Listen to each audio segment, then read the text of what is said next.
Hey guys, tonight you're 13 years old and someone's shoving you into a wedding dress. The groom is 14 and looks like he'd rather be playing with toy soldiers. We'll get to why this particular child marriage is about to reshape an entire empire. Before you get comfortable, take a moment to like and subscribe and let me know in the comments where you're tuning in from. Congratulations, you've just woken up in 1332. And you're Wang Shiji, a girl whose childhood ended the moment someone decided you'd make excellent imperial breeding stock. Your feet are already bound, wrapped tight in cloth that cuts off circulation and keeps your toes permanently curled under like little broken claws.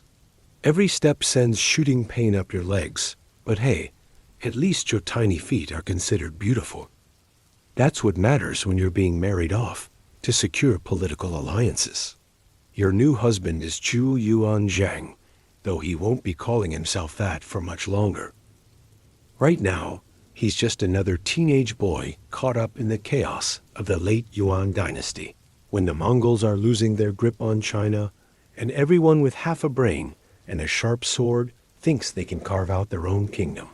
Your wedding isn't about love. It's about survival, connections, and the slim hope that backing the right warlord might keep your family from being slaughtered when the dust settles. The wedding ceremony itself is a blur of red silk and incense smoke that makes your eyes water. You're wearing layers of heavy robes that make it hard to breathe, and your face is painted white with rouge dots on your lips that taste like chalk when you accidentally lit them. The marriage contract is signed by men who don't ask your opinion. Naturally, and you're now officially the wife of a rebel leader who may or may not live to see his next birthday. Let's be clear about what 13 looks like in 14th century China. You haven't hit puberty yet. Your body is still that of a child, narrow hips and flat chest, but that doesn't matter because producing heirs is your primary job description now. The wedding night is exactly as uncomfortable and confusing as you'd expect when two children are shoved together and told to figure out how to make babies. Your husband is kind enough. At least, he's awkward and nervous, which makes two of you. Your new home is a military camp that moves every few weeks, following your husband's growing army as they fight the Mongols, rival Chinese warlords, and occasionally each other when supplies run low. You learn to pack your few belongings quickly and sleep on hard ground without complaining. The other camp followers, mostly soldiers' wives and daughters, teach you how to cook rice over an open fire without burning it and how to mend clothes with thread made from plant fibers when you can't find real silk.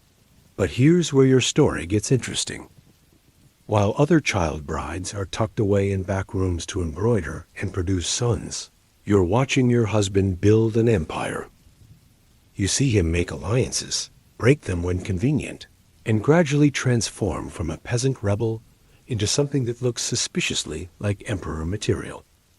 The boy who used to be a Buddhist monk before he decided conquering China sounded more appealing is learning statcraft, and you're learning right alongside him.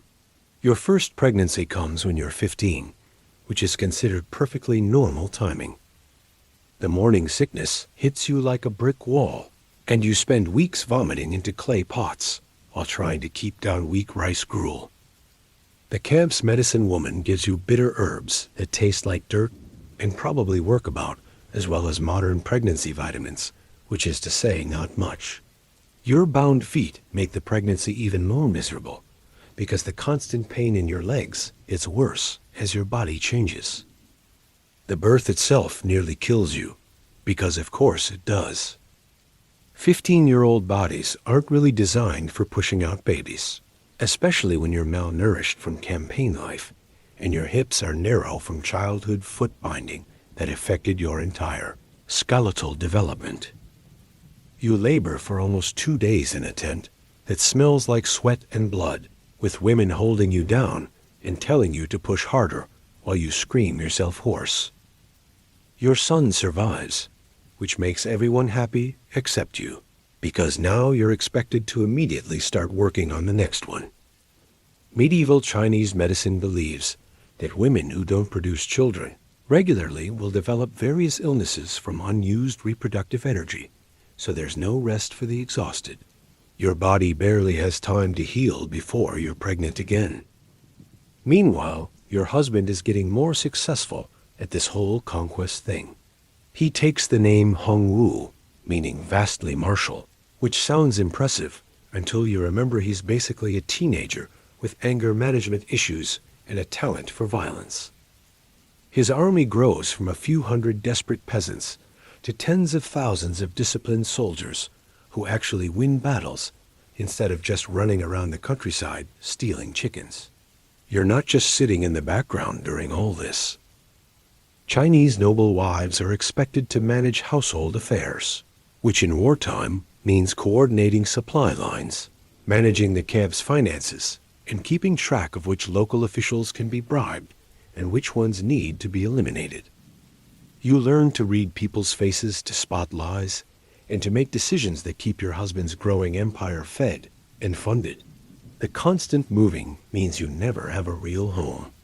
Your belongings fit in 2 wooden chests that get loaded onto ox carts whenever the army relocates. Your children, because yes, you keep having them, grow up thinking that sleeping in tents is normal and that the sound of distant fighting is just background noise. Your eldest son learns to ride a horse before he can properly walk, and your daughters learn embroidery while listening to strategy meetings through tent walls. Food is whatever the army can forage, steal, or trade for. Rice when you're lucky, millet porridge when you're not, and occasionally meat from animals that may or may not have died of natural causes. You develop a cast iron stomach from eating questionable military rations, and you learn to ignore the suspicious chunks in soup rather than ask what animal they came from. Your husband's temper gets worse as his power grows. Success makes him paranoid, and paranoid warlords have a tendency to execute people for imaginary offenses. You watch him order the deaths of former allies who've outlived their usefulness, and you learn to keep your opinions to yourself unless specifically asked. Speaking up at the wrong moment can get you labeled as a traitor, even if you're the emperor's wife. The transition from rebel leader's wife to empress happens gradually, then suddenly. One day you're cooking rice over a campfire. The next you're being fitted for imperial robes and learning the complex etiquette of the Chinese court. The Mongols are finally defeated.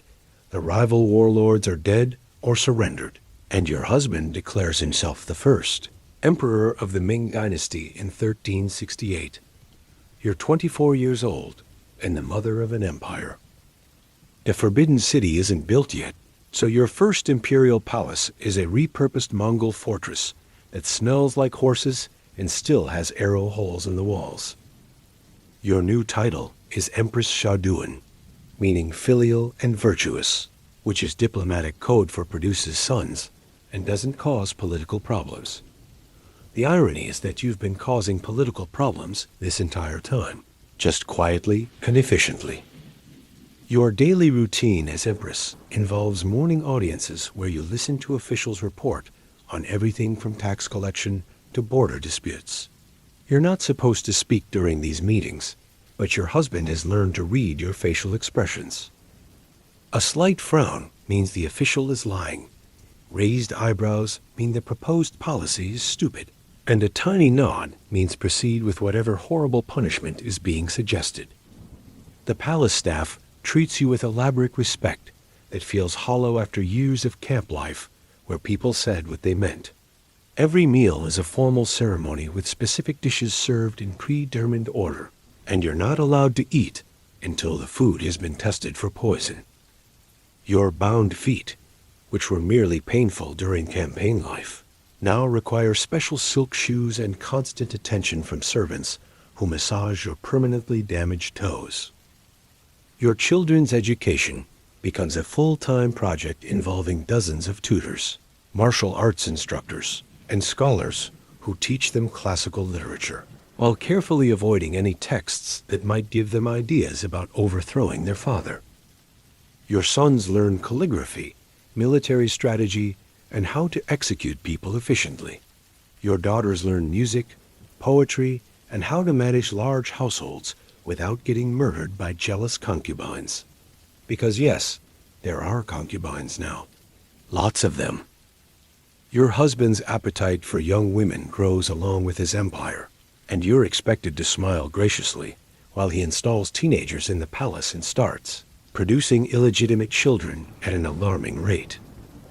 Some of these girls are younger than you were when you got married, and they look at you with a mixture of fear and pity that makes you want to scream. The politics of the imperial harem are more dangerous than any battlefield. Concubines scheme against each other and against you, trying to elevate their own children while eliminating potential rivals. You learn to taste your food carefully and to keep loyal servants close, because poison is the preferred method of settling disputes among women who aren't allowed to carry weapons. Your husband's paranoia reaches new heights once he's emperor. He creates an elaborate secret police network that reports directly to him, and he starts executing officials for increasingly minor offenses.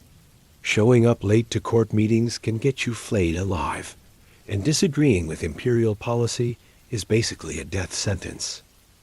You watch good men die for imaginary crimes, while corrupt officials survive by telling the emperor exactly what he wants to hear. The administrative burden of running an empire falls partly on your shoulders.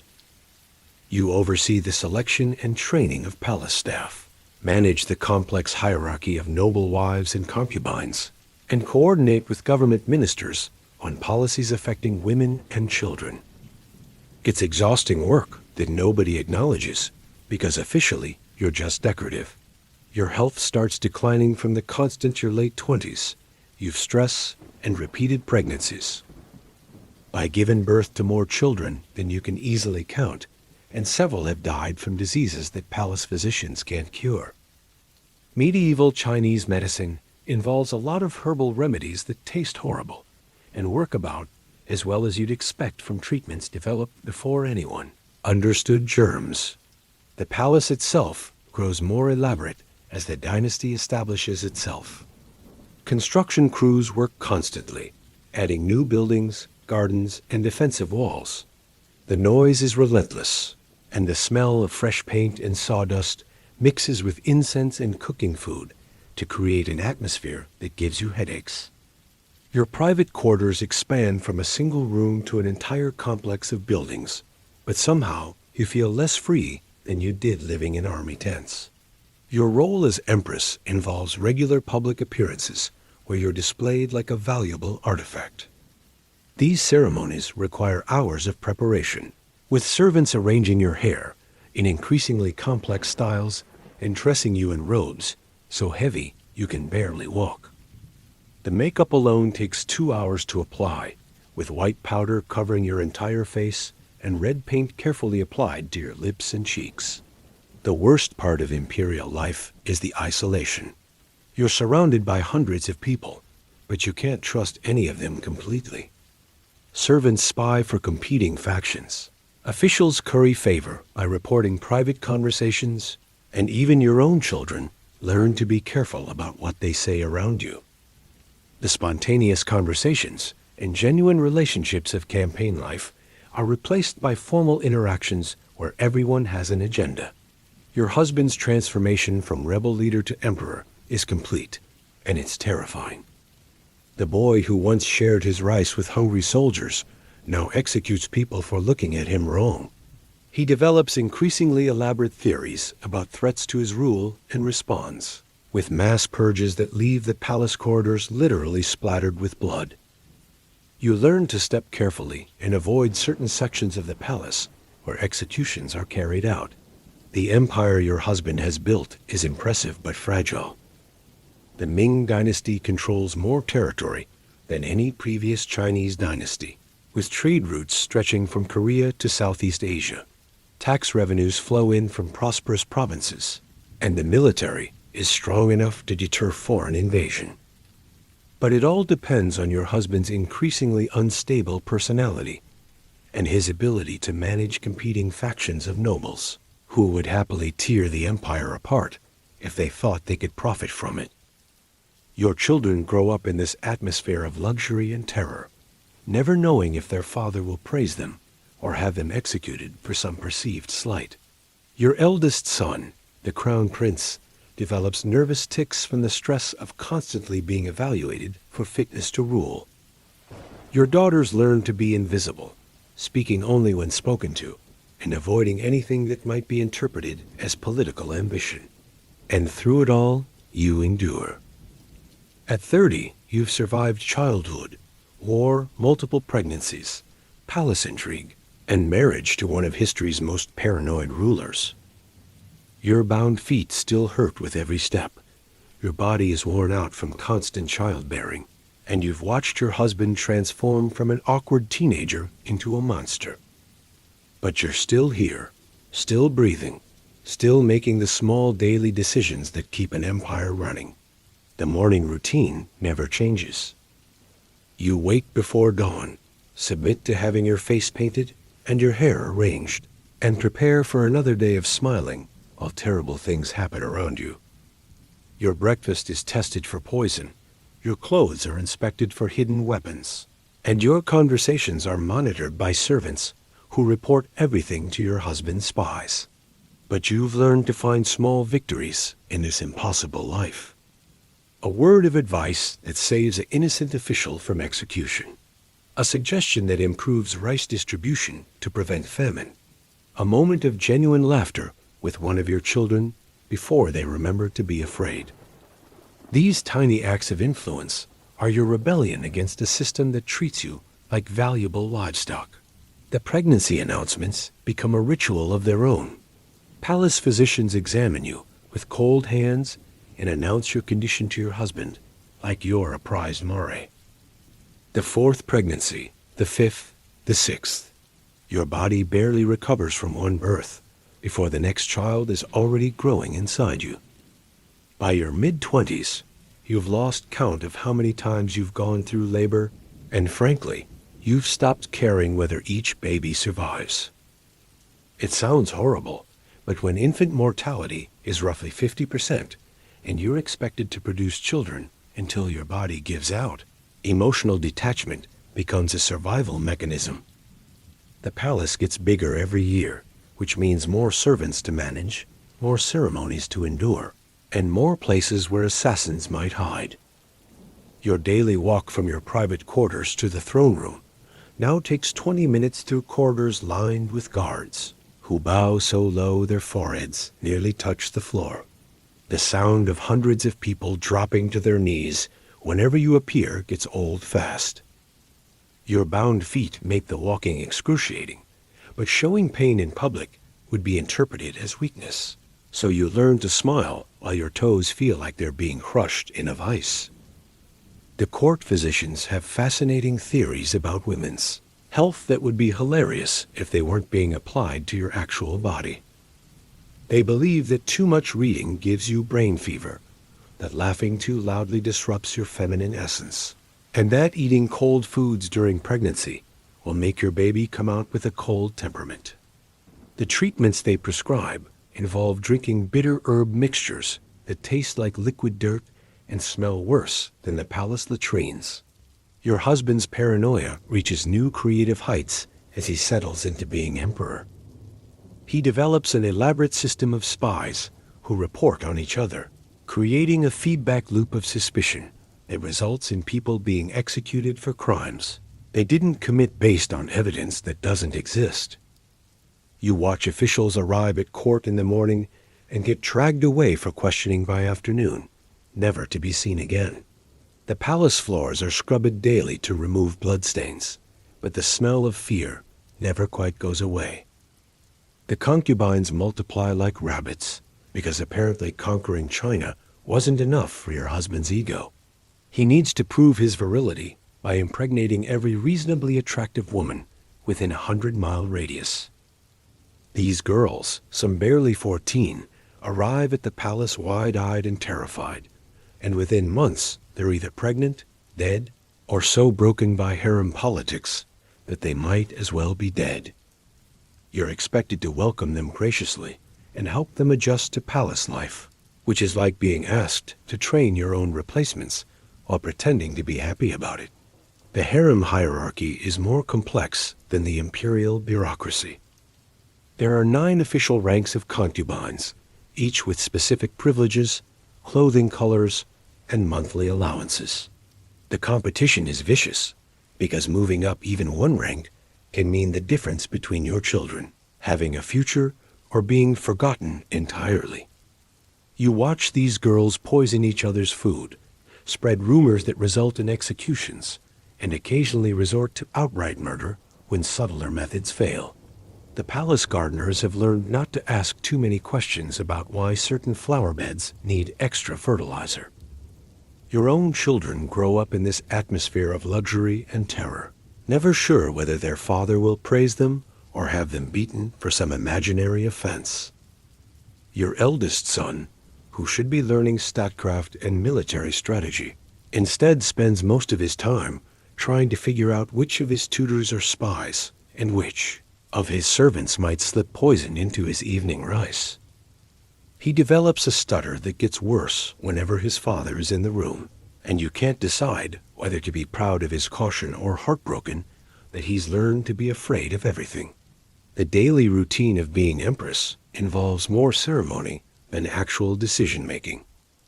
You wake at dawn to have your face painted by servants who've been doing this job since they were children and could probably apply your makeup in their sleep. The white powder goes on first, thick enough to crack if you smile too widely, followed by red rouge on your lips and cheeks that tastes like chalk when you accidentally lick your lips. Your eyebrows are plucked into thin lines and redrawn with black ink in a style that's supposed to make you look ethereally beautiful, but mostly makes you look surprised. The clothing process takes another hour because imperial robes aren't designed for comfort or practicality. Layer after layer of silk goes on, each piece carefully arranged to create the proper silhouette. The outer robe alone weighs about 30 pounds and is embroidered with dragons, phoenixes, and other symbols of imperial power that take skilled craftsmen months to complete. The sleeves are so long they drag on the ground, and the collar is so stiff it keeps your head in a fixed position. Moving in these outfits requires careful planning and at least 2 servants to help you navigate stairs without falling over. Your bound feet require daily attention from servants who unwrap the bindings, massage your permanently deformed toes, and rewrap them in fresh cloth. The process is excruciating because the bones in your feet were deliberately broken when you were a child and healed in unnatural positions. Your toes are folded under your feet and held in place by tight bindings that cut off circulation. The constant pain has become background noise, but some days it flares up to the point where you can barely walk. Palace physicians prescribe opium for the worst days, which helps with the pain, but leaves you feeling like you're floating through your imperial duties in a haze. The political responsibilities of being Empress are never officially acknowledged, but they're real nonetheless. Foreign ambassadors know that getting your approval can smooth the way for trade agreements or military alliances. You hold informal audiences where diplomats present gifts and make their cases for why their kingdoms deserve favorable treatment. These conversations require delicate maneuvering because you can't appear to be making policy decisions, but your recommendations carry weight with your husband when he's in the mood to listen to advice. The economic management of the palace falls largely on your shoulders because your husband is too busy executing people to worry about mundane details, like food supplies and servant wages. You oversee budgets that would make modern corporations jealous, coordinating the purchase and distribution of everything from rice and silk to precious metals and exotic spices. The palace employs thousands of people, from high-ranking officials to the servants who empty the chamber pots, and keeping everyone fed, clothed, and reasonably happy requires constant attention to detail.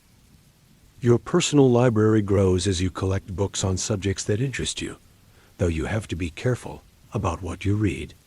Books on military strategy might be interpreted as evidence that you're planning a coup.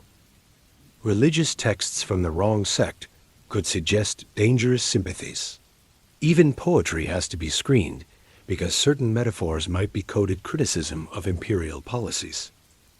You develop a taste for agricultural manuals and household management guides, subjects boring enough that no one suspects hidden meanings, but practical enough to actually help you run the empire.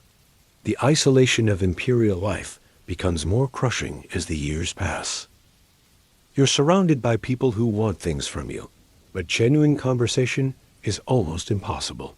Servants agree with everything you say, because disagreeing with the Empress can be fatal. Officials flatter you in hopes of advancing their careers. Even your own children have learned to be careful about what they share, knowing that innocent comments can be twisted into evidence of disloyalty.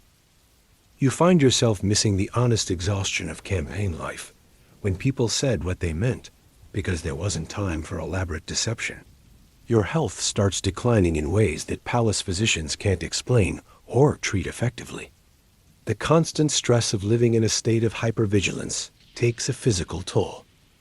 You develop headaches that last for days, stomach problems that make eating difficult, and a persistent cough that might be related to the incense that burns constantly in the palace, or might just be your body's way of protesting the life you're living. The physicians prescribe increasingly exotic remedies that range from useless to actively harmful, including mercury treatments that probably do more damage than whatever they're supposed to cure. The palace construction never stops, which means you're constantly dealing with noise, dust, and the logistical challenges of housing workers while maintaining security. Your husband has grand visions of architectural monuments that will demonstrate the power and permanence of the Ming Dynasty. New buildings rise constantly, each one larger and more elaborate than the last. The sound of hammering, sawing, and stone cutting echoes through the palace from dawn to dusk. The smell of fresh paint and mortar mixes with cooking food and incense to create an atmosphere that gives you persistent headaches. Your relationship with your husband becomes increasingly formal as the years pass. The awkward teenage boy you married has been replaced by an emperor who views personal relationships through the lens of political advantage. Private conversations become rare because he's convinced that showing affection makes him appear weak. Even intimate moments feel choreographed, as if you're both playing roles in a performance for an invisible audience. The spontaneous laughter and genuine connection of your early years together disappear under the weight of imperial protocol. The religious obligations of being Empress involve participating in elaborate ceremonies that can last for hours. You stand in uncomfortable positions while priests chant prayers for the prosperity of the empire, the health of the emperor, and the fertility of the imperial women. The rituals require precise movements and responses that you've memorized, but don't necessarily understand. Some ceremonies involve animal sacrifices that leave the palace courtyards splattered with blood and smelling like a slaughterhouse. The gods apparently require constant appeasement to prevent famines, floods, and barbarian invasions. Your children's marriages become political calculations rather than personal choices.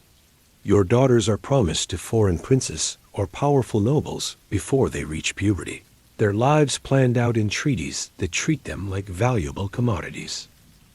Your sons compete for position in the succession, knowing that only one can become emperor, while the others face lives of carefully managed irrelevance or convenient early deaths.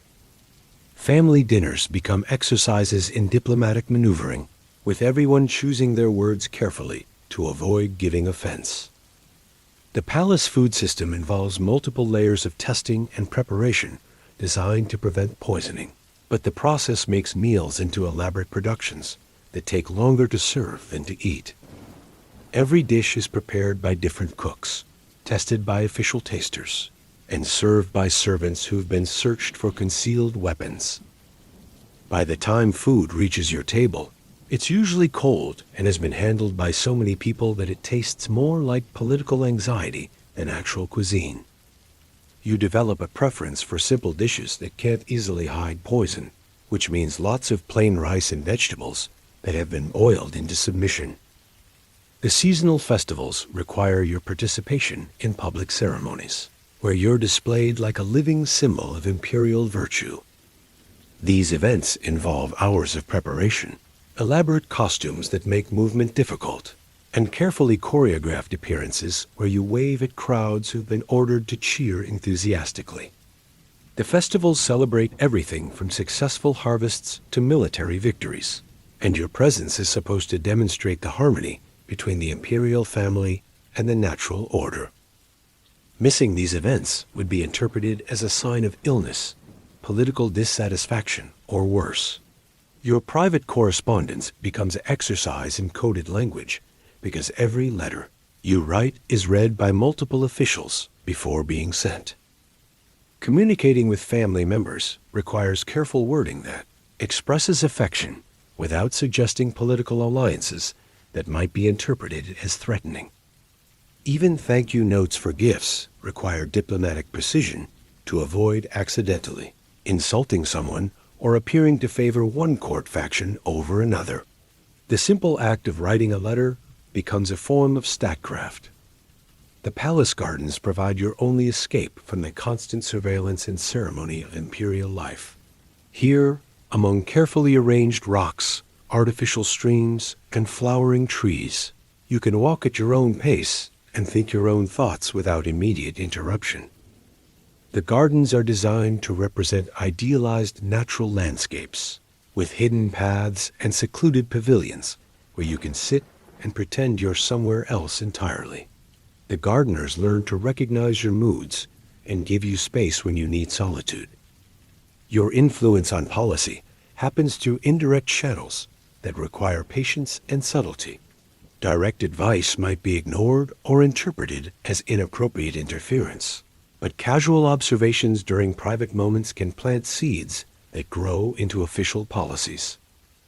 You learn to phrase suggestions as questions, to present ideas as if they came from someone else, and to support your husband's decisions publicly while privately working to modify their implementation.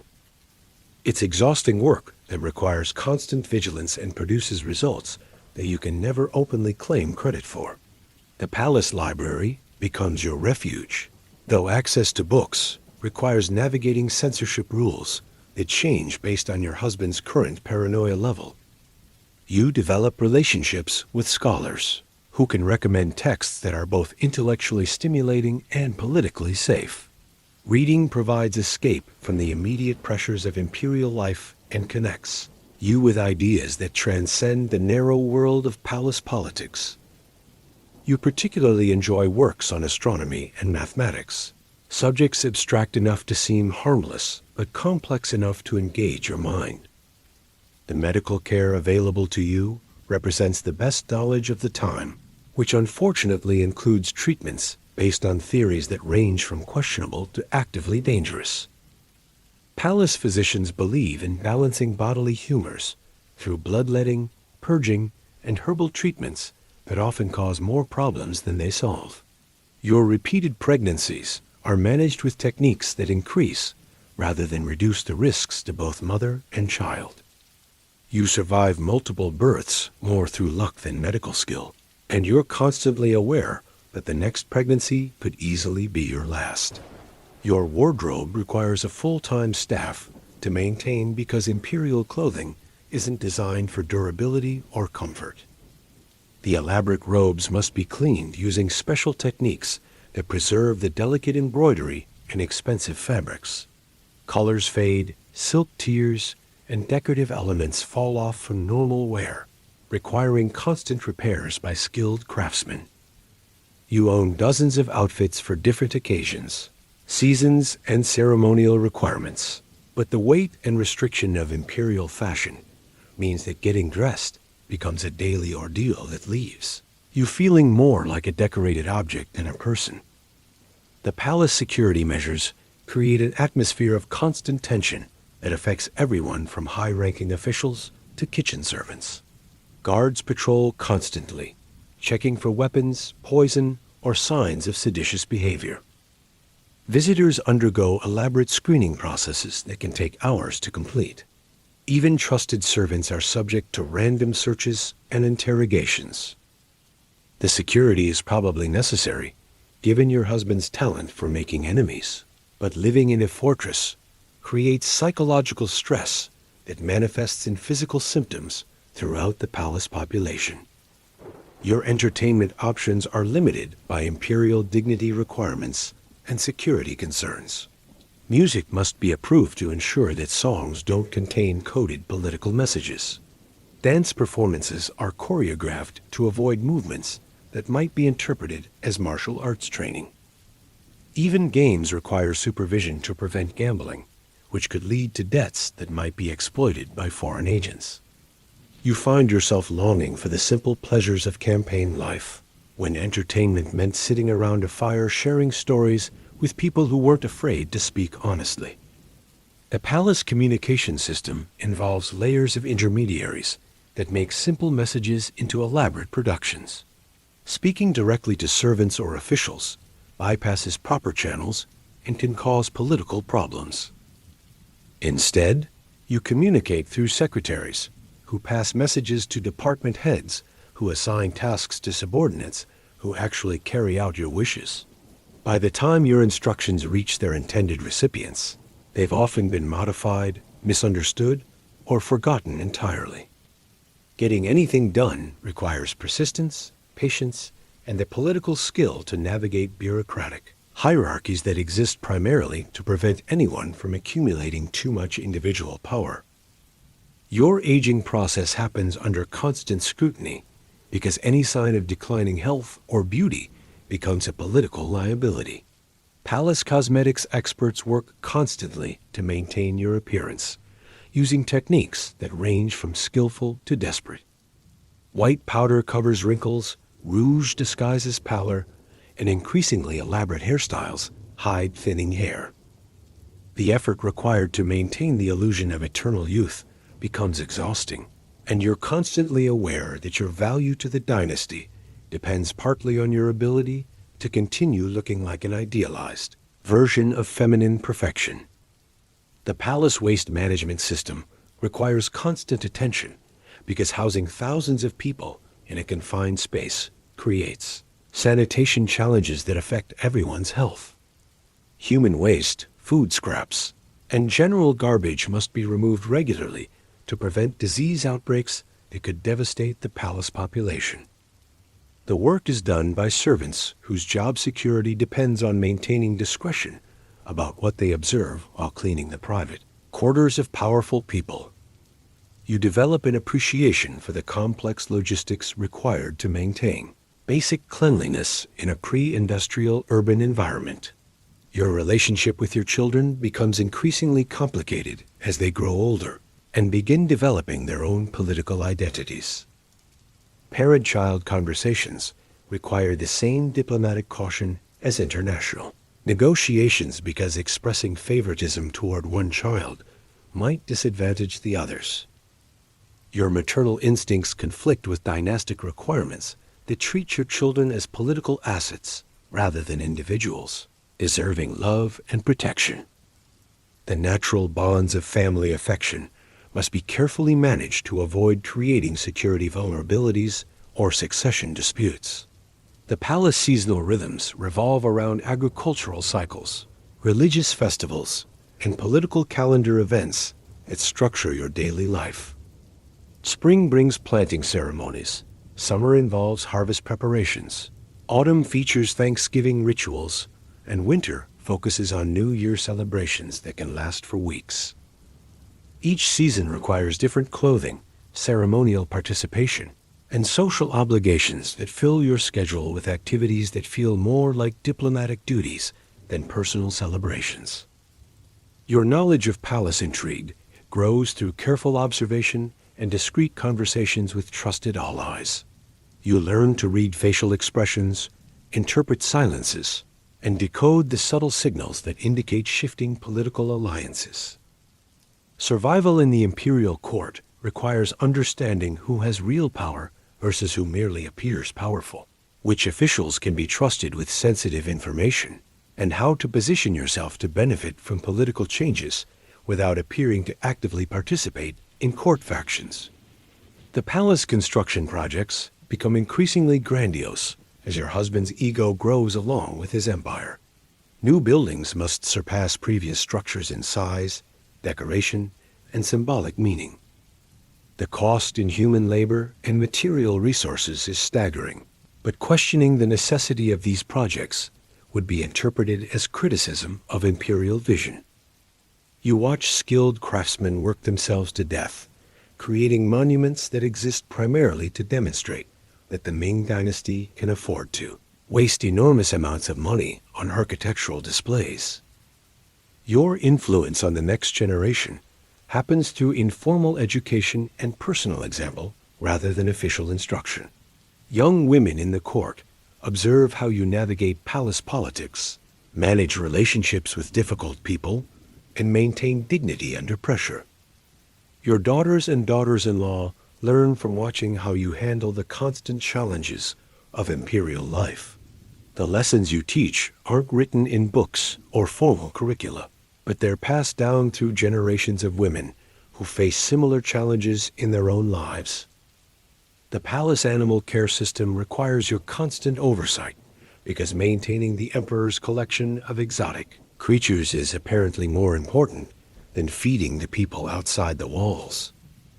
You're responsible for overseeing the care of peacocks, rare birds from distant provinces, and ornamental fish that cost more than most families see in a lifetime. The peacocks scream at dawn, the exotic birds die regularly from diseases no one understands, and the ornamental fish require water heated to precise temperatures that take servants hours to achieve. Your husband collects these animals like trophies, but you're the one who deals with the practical reality of keeping them alive in an environment where even humans struggle to survive. Your personal hygiene routine becomes an elaborate production involving multiple servants and expensive imported products. Bathing requires heating enormous quantities of water, testing the temperature repeatedly, and adding various oils and herbs that are supposed to preserve your beauty, but mostly make you smell like a flower shop. The process takes hours and must be repeated regularly because appearing at court with any hint of body odor would be interpreted as a sign of moral decline. Your bound feet require special attention during bathing because the constantly wrapped toes develop infections that smell like rotting meat and produce pus that stains the bath water yellow. The palace textile production keeps hundreds of workers busy creating the elaborate garments required for court life. You oversee the selection of silk, the dyeing processes, and the intricate embroidery work that can take months to complete for a single robe. The workshops smell like dye chemicals and sizing agents that make your eyes water. Workers develop respiratory problems from inhaling fabric dust and chemical fumes, but complaining about working conditions is considered seditious behavior. Your personal wardrobe requires constant maintenance because the elaborate decorations fall off, colors fade, and the heavy fabrics wear out from their own weight. Your knowledge of poisons grows through necessity rather than choice, because survival in the palace requires understanding which substances might be slipped into your food or drink. You learn to recognize the bitter taste of arsenic, the metallic flavor of mercury compounds, and the sweet smell of certain plant extracts that cause paralysis. Palace meals become exercises in careful observation, watching for unusual colors, smells, or textures that might indicate tampering.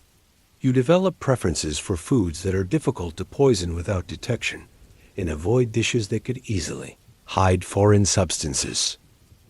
The palace heating system involves burning enormous quantities of charcoal in braziers that fill the air with smoke and consume oxygen faster than the ventilation can replace it.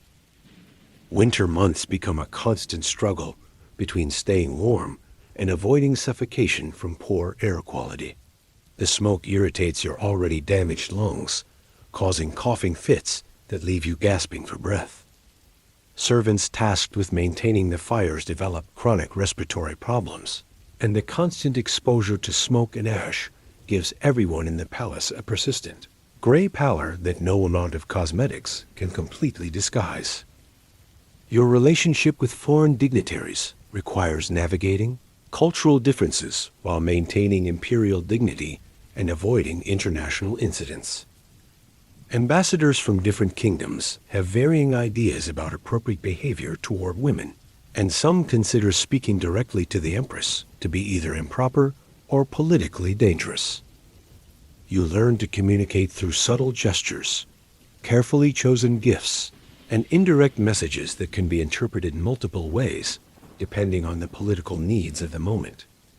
These diplomatic dance performances are exhausting and require constant vigilance to avoid accidentally insulting someone's ancestors or inadvertently declaring war.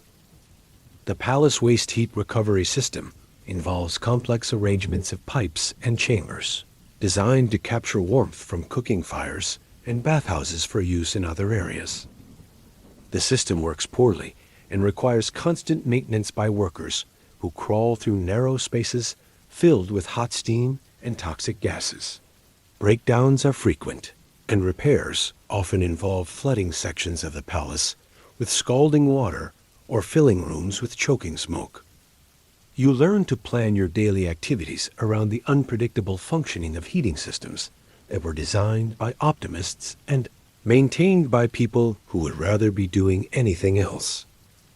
Your children's education in palace protocol begins almost from birth, because making mistakes in imperial etiquette can have fatal consequences. They learn to bow at precise angles, speak only when appropriate, and interpret the subtle signals that indicate their father's mood. Your youngest daughter develops a nervous habit of checking her reflection constantly to ensure her appearance meets imperial standards. Your middle son starts stuttering whenever he has to address his father directly. The pressure of constant evaluation creates psychological problems that manifest in physical symptoms throughout your family. The palace food preservation techniques involve elaborate processes of drying, salting, and storing that require constant supervision to prevent spoilage. Storage rooms must be monitored for temperature, humidity, and signs of pest infestation that could ruin months of supplies. The preserved foods often taste like salt, chemicals, and disappointment, but maintaining adequate nutrition during winter months requires eating whatever remains edible. You develop expertise in identifying which preserved meats are safe to eat and which have developed the greenish tinge that indicates dangerous bacterial growth. Your influence on architectural decisions happens through indirect suggestions and careful manipulation of your husband's ego. Direct criticism of building plans would be interpreted as inappropriate interference, but expressing admiration for certain design elements while mentioning practical concerns can guide construction decisions. You learn to phrase suggestions as questions about functionality, express preferences through compliments about existing structures, and plant ideas that your husband eventually presents as his own innovations. The process is exhausting and produces results slowly, but it's the only way to influence decisions that affect the daily lives of thousands of palace residents. The palace water supply system involves complex arrangements of wells, cisterns, and distribution channels that require constant maintenance to prevent contamination. Water quality varies dramatically depending on seasonal rainfall, upstream pollution, and the condition of storage facilities. During dry periods, water becomes scarce enough that servants fight over access to washing facilities. The taste of palace water ranges from acceptable to metallic, depending on which pipes it flows through, and everyone learns to boil drinking water as a precaution against waterborne diseases that can kill faster than palace politics. Your personal correspondence with family members outside the palace becomes increasingly difficult as security measures tighten and censorship rules expand. Letters must be written in coded language that expresses affection without revealing information that could be used against the dynasty. Simple expressions of concern about health or weather can be interpreted as coded political messages, and innocent questions about local conditions might be seen as intelligence gathering for foreign enemies.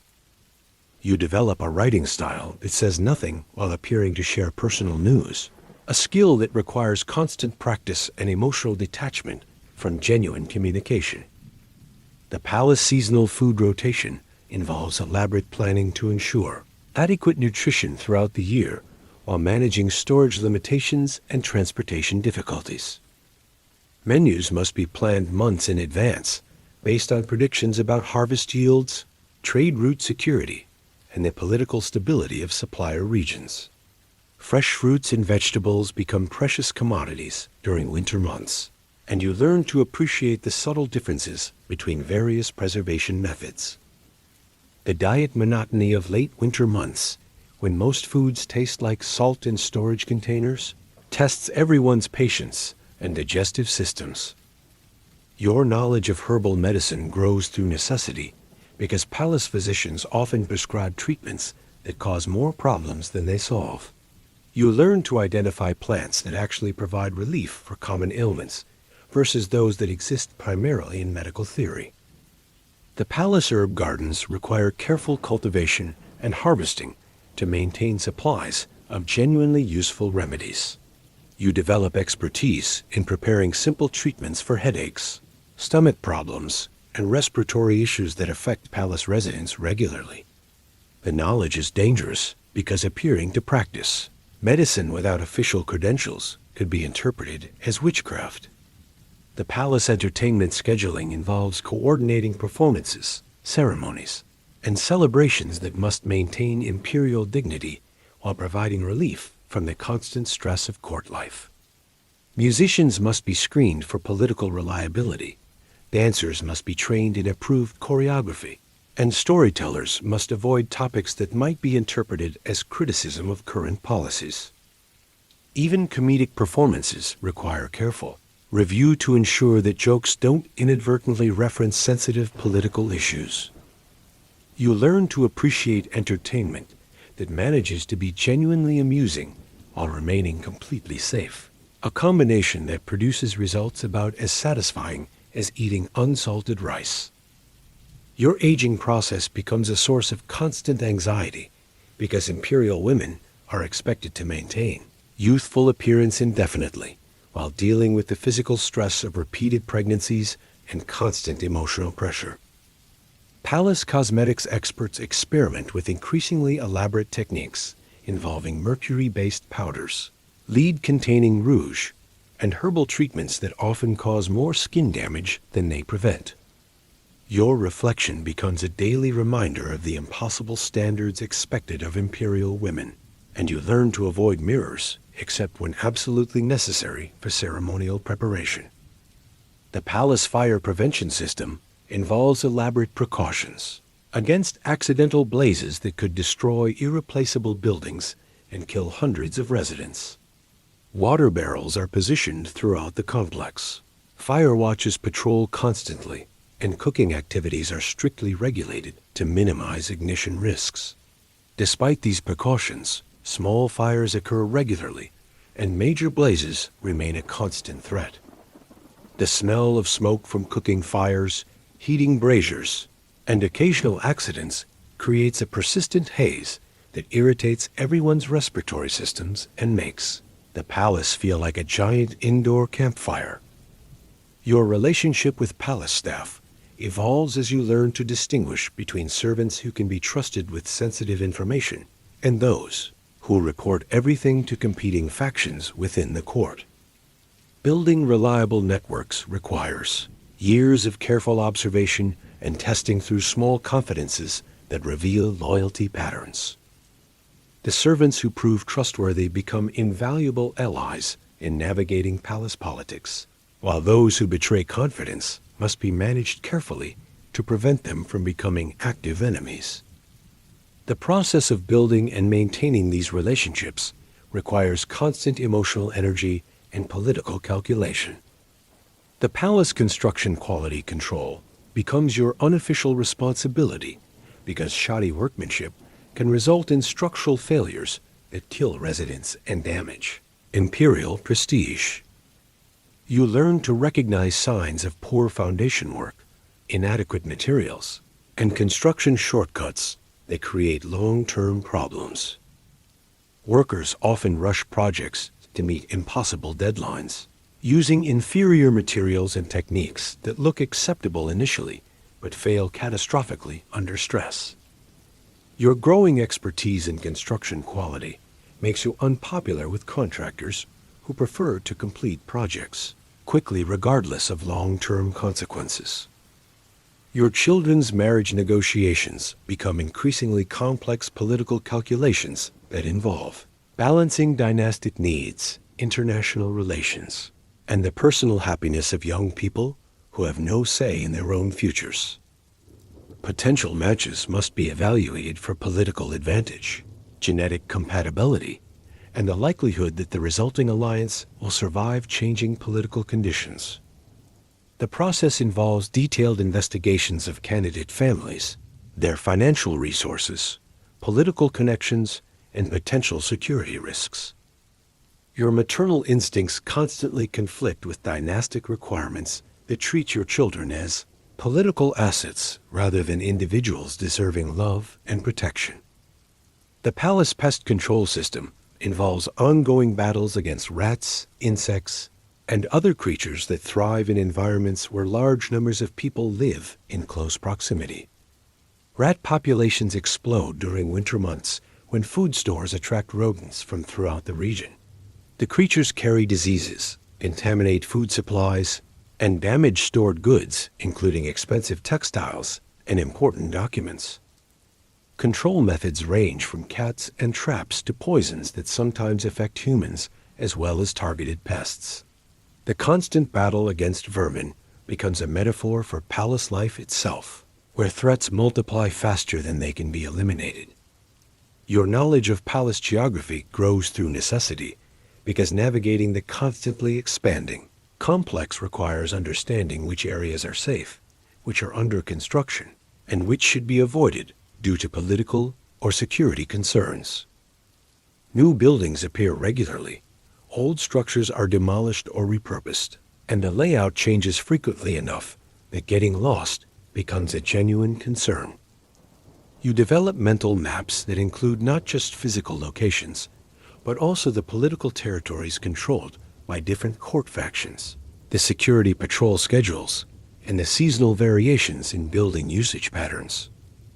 The palace textile dyeing operations produce colors for imperial garments, while creating environmental problems that affect everyone's health and comfort. The dyeing process uses chemicals that smell like rotting eggs mixed with vinegar and produces wastewater that kills plants and attracts flies. Workers develop skin problems from handling dye materials, and the chemical fumes cause respiratory irritation throughout the palace complex. The beautiful colors that make imperial robes so impressive come at the cost of air quality.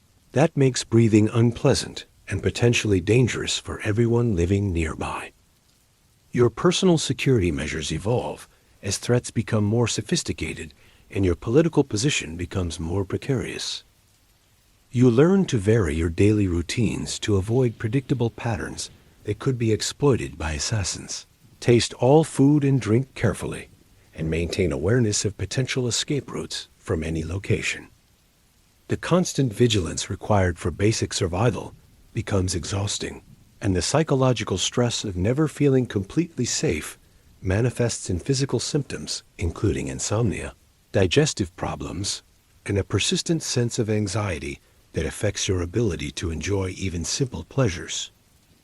The palace seasonal cleaning operations involve massive efforts to maintain basic hygiene standards in a complex housing thousands of people without modern sanitation facilities.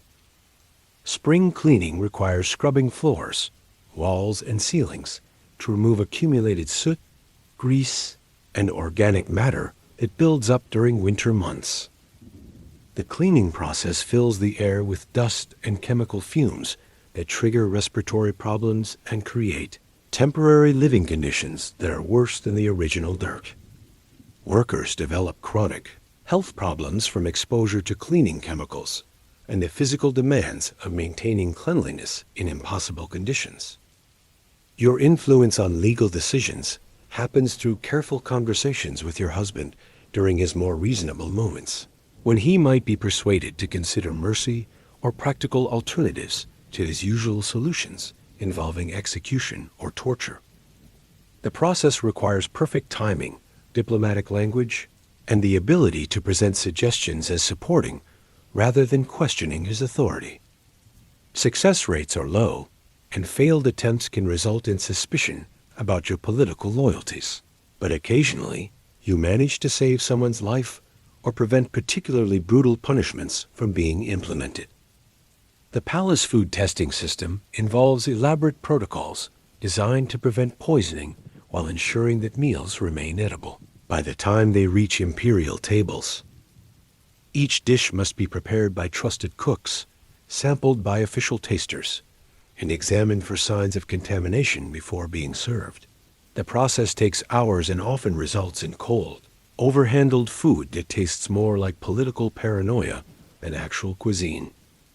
Professional tasters develop health problems from consuming small amounts of various substances over time, and their life expectancy is notably shorter than other palace positions. Your personal library management becomes a full-time challenge because maintaining a collection of books requires protecting them from moisture, insects, fire, and political censorship that changes unpredictably.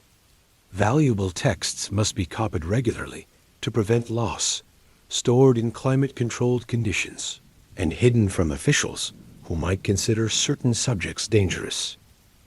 Reading materials must be selected carefully to avoid possessing books that could be interpreted as evidence of seditious thinking or foreign sympathies.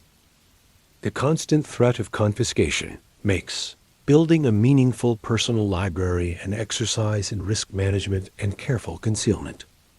The palace seasonal festivals require elaborate preparations that consume months of planning and enormous resources, while providing entertainment that lasts for days or weeks. Decorations must be designed, manufactured, and installed throughout the complex. Performers must be recruited, trained, and screened for security risks. Food preparation involves coordinating supplies from multiple provinces and managing cooking operations that feed thousands of participants. The festivals provide brief periods of relative happiness and community feeling, but the preparation stress and resource consumption make them exhausting ordeals that leave everyone involved grateful when they finally end. Your relationship with palace animals extends beyond the ornamental creatures your husband collects to include the working animals that make palace operations possible. Horses require daily care, proper feeding, and medical attention from veterinarians whose knowledge is limited, but enthusiasm for bloodletting is boundless. Draft animals used for construction and transportation develop injuries and illnesses that affect project schedules and supply deliveries. Even the palace cats, essential for rodent control, require management to prevent overpopulation and ensure they remain effective hunters rather than decorative pets. The palace waste management system becomes increasingly complex as the population grows and the variety of waste products expands to include everything from kitchen scraps and human waste to construction debris and the remains of failed experiments in alchemy and medicine. Disposal methods range from composting and burial to burning and dumping in distant locations, each with its own environmental and health consequences. The logistics of waste removal require coordinating work crews, transportation, and disposal sites while maintaining secrecy about palace operations and preventing contamination of water supplies. Your knowledge of palace politics deepens through years of observation and participation in the subtle maneuvers that determine who lives, who dies, and who gets promoted to positions where they can make life-changing decisions for thousands of people. You learn to read the signs of shifting alliances, interpret the meanings behind seemingly casual conversations, and predict which officials are likely to survive the next purge. The skills required for political survival become second nature, but they also create a constant state of hypervigilance that makes relaxation impossible and genuine relationships extremely difficult to maintain.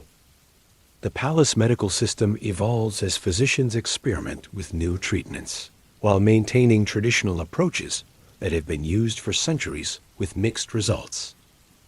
Medical theory includes elaborate explanations for illness based on imbalances between competing forces within the body, seasonal influences, and moral failings that manifest as physical symptoms. Treatments range from herbal remedies that occasionally work to surgical procedures that usually kill the patient faster than the original condition. You develop expertise in distinguishing between medical advice that might be helpful and recommendations that are likely to cause additional problems. Your children's psychological development occurs under constant scrutiny and pressure that would challenge adult mental health, let alone young minds trying to form their own identities. They learn to suppress natural emotional responses, calculate the political implications of every statement, and maintain perfect composure even when experiencing fear, anger, or sadness. The emotional suppression required for survival in the palace environment creates behavioral problems that manifest as physical symptoms, learning difficulties, and relationship problems that persist throughout their lives. The palace seasonal weather management involves preparing for extreme conditions that can make life miserable or dangerous for thousands of residents. Summer heat requires strategies for cooling. Winter cold demands heating solutions that often create fire hazards. And seasonal storms can damage buildings and disrupt supply deliveries. Weather prediction relies on traditional methods that are occasionally accurate, but often completely wrong, making preparation difficult and resource allocation inefficient. Climate-related problems affect everything from food preservation to clothing requirements to the psychological well-being of people trapped indoors for extended periods. Your personal time management becomes an exercise in balancing competing demands that all carry serious consequences if neglected. Imperial duties require specific time commitments. Children need attention and guidance. Household management demands constant oversight. And personal health requires rest and self-care that is difficult to obtain. The schedule conflicts create constant stress and force you to make choices between important obligations, knowing that neglecting any area can result in political problems, family crises, or health issues that affect your ability to function effectively. The palace construction projects create ongoing disruption that affects daily life through noise, dust, blocked passages, and the constant presence of workers who may or may not be security risks. Building schedules conflict with ceremonial requirements. Construction materials block access routes, and the dust from stone cutting and mortar mixing creates respiratory problems for everyone in the vicinity. The projects often run over budget and behind schedule, creating financial pressures that affect other palace operations and forcing uncomfortable conversations with your increasingly impatient husband. Your influence on palace culture happens through personal example and informal education rather than official policy. But the cumulative effect shapes the behavior and expectations of hundreds of people who live and work in the imperial complex. The way you treat servants affects their morale and loyalty. Your approach to conflict resolution influences how disputes are handled throughout the palace hierarchy, and your standards for personal conduct create expectations that spread through the court community. The responsibility for cultural leadership is never officially acknowledged, but the practical effects are visible in the daily interactions that make palace life bearable or miserable. The palace food distribution system involves complex logistics for getting meals to thousands of people while maintaining quality, preventing spoilage, and ensuring that dietary restrictions and preferences are respected. Kitchens must coordinate preparation schedules. Servants must deliver food while it's still hot. And waste management must handle the enormous quantities of scraps and leftovers generated by large-scale food service. The system works reasonably well most of the time, but breakdowns result in cold meals, hungry people, and political tensions that can escalate into serious conflicts over seemingly minor issues like delayed lunch service. Your personal grooming routine evolves into a daily performance that requires hours of preparation and the assistance of multiple specialists who understand the techniques for maintaining imperial appearance standards. Hairstyling involves complex arrangements that must remain perfect throughout long ceremonial events. Makeup application requires skills that take years to master, and clothing selection involves political considerations about colors, fabrics, and decorative elements that send messages to various court factions. The process is exhausting and time-consuming, but appearing in public without perfect grooming would be interpreted as a sign of illness, political weakness, or moral decline. The palace seasonal supply management involves predicting and preparing for the resource needs of thousands of people throughout changing weather conditions and varying political situations. Food requirements change with seasonal availability and preservation limitations. Fuel needs fluctuate with heating and cooling demands, and clothing requirements vary with weather and ceremonial schedules. Supply chain disruptions can create shortages that affect palace operations and resident comfort, while oversupply creates storage problems and financial waste. The logistics of managing these systems require constant attention and frequent adjustments to maintain adequate resources without excessive costs. Your relationship with time becomes distorted by the artificial rhythms of palace life, where days are structured around ceremonial requirements rather than natural cycles or personal preferences. Meals happen at prescribed times regardless of hunger. Sleep schedules must accommodate security patrols and early morning audiences, and personal activities are squeezed into brief intervals between official obligations. The lack of control over your own schedule creates psychological stress that manifests in physical symptoms including insomnia, digestive problems, and a persistent sense of anxiety about missing important deadlines or appointments. The palace communication networks involve elaborate systems for transmitting information throughout the complex, while maintaining security and preventing the spread of rumors or misinformation that could create political problems. Official announcements must be carefully worded and distributed through proper channels. Personal messages require screening for security risks, and informal conversations must be monitored to prevent the development of seditious discussions. The communication systems work reasonably well for routine business, but they often break down during crisis when accurate information becomes critical for making life and death decisions. Your personal relationships become increasingly complicated by the political implications of every social interaction and the constant awareness that today's friend might become tomorrow's enemy depending on shifting court alliances. Genuine emotional connections require trust that is dangerous to offer and difficult to maintain under constant surveillance, while superficial relationships provide some social contact without the risks associated with deeper friendships.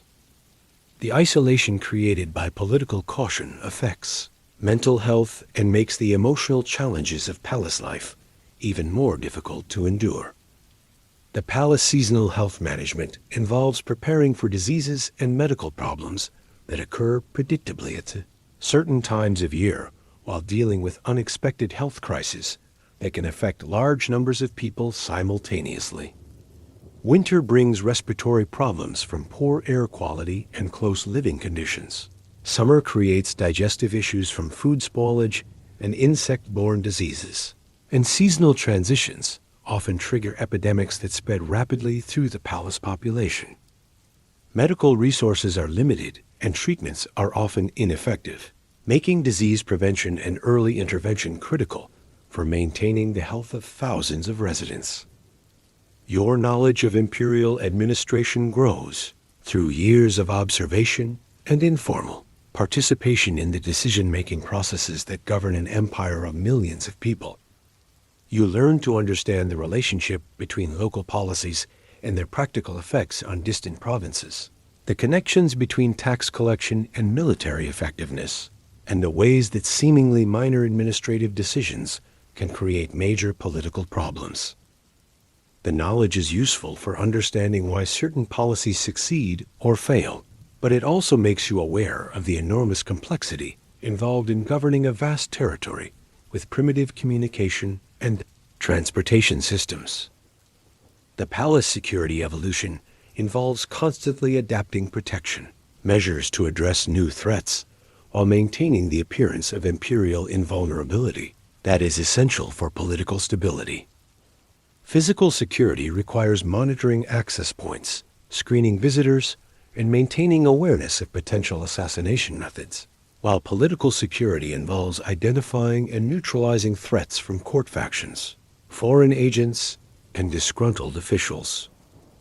The security measures often conflict with other palace operations, creating inefficiencies and inconveniences that affect everyone's daily life while providing protection that may or may not be adequate against determined attackers.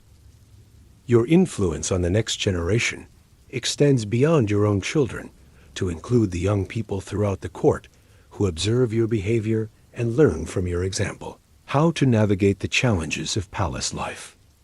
Your approach to handling difficult situations, managing relationships with dangerous people, and maintaining personal dignity under pressure provides a model that influences how others develop their own survival strategies. The responsibility for informal education is never officially acknowledged, but the practical effects are visible in the behavior patterns that develop among young court members who must learn to function effectively in an environment where mistakes can be fatal. The palace funeral preparations begin immediately because apparently your husband can't even die without creating more work for everyone. You're 26 years old and technically the Empress dowager now, which sounds impressive until you realize it mostly means you get to wear black silk while managing the logistics of burying an emperor who made so many enemies that half the mourners are probably here to make sure he's actually dead. The embalming process takes weeks because preserving imperial corpses involves elaborate rituals that combine genuine preservation techniques with spiritual ceremonies designed to ensure your husband doesn't come back as an angry ghost.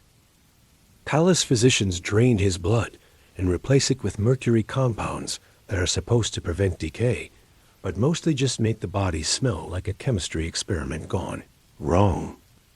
The mercury also ensures that anyone who handles the corpse develops tremors and respiratory problems, but that's considered an acceptable occupational hazard for mortuary workers. Your mourning clothes are specially designed torture devices made from the roughest silk available, dyed black using techniques that leave the fabric stiff enough to stand up by itself. The mourning robes weigh approximately 40 pounds and must be worn constantly for the prescribed mourning period of 3 years. The fabric irritates your skin, the weight strains your already damaged spine, and the black dye rubs off on everything you touch, leaving dark stains on furniture and creating additional laundry problems for servants who are already overwhelmed by funeral preparations. The funeral ceremonies themselves last for months because apparently dying isn't complicated enough without adding elaborate rituals that require the participation of thousands of people. Priests from multiple religious traditions perform overlapping ceremonies that often conflict with each other, creating scheduling nightmares and theological disputes that occasionally result in fistfights between competing clergy. Musicians play funeral dirges that sound like cats being tortured, and professional mourners wail constantly in shifts to ensure that someone is always audibly grieving, regardless of the time of day. Your children's reactions to their father's death range from genuine grief to barely concealed relief, depending on their recent interactions with the deceased emperor.